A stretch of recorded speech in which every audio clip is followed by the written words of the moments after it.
Warning against divisive politics, President William Ruto cautioned that some politicians have been using young people to fuel division and political tensions, urging the youth to instead take the lead in building the economy rather than being drawn into hate-driven politics. Creators, muko na nafasi katika creative economy, muweze ku-advance ile talanta yenu kama artists.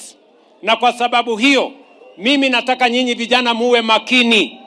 I want every young person in Kenya to pay attention to what we are doing for the young people of our republic so that they can take advantage of the opportunities that we are creating. Encouraging young people to take advantage of employment opportunities available online, Ruto noted that the government has invested in digital infrastructure and training to open up opportunities in the global market.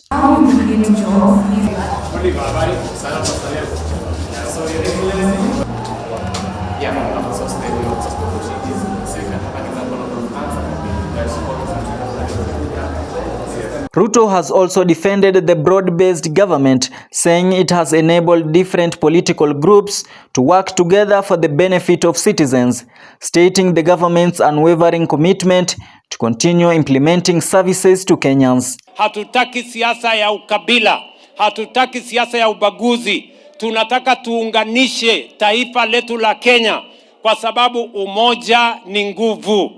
Na tukiungana vile tumekubaliana kwamba serikali yetu ya broad-based ambayo inajumuisha jamii zote za Kenya na kuhakikisha kwamba hakuna ubaguzi tena. That is the future of our nation. When Kenyans work together, when citizens of this great nation, when people from different political formations work together, that is how we are going to transform our nation to a first world country.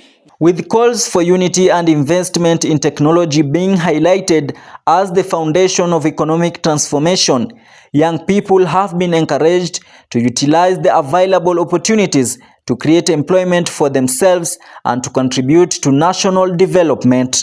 Rajab Juma, KUTV.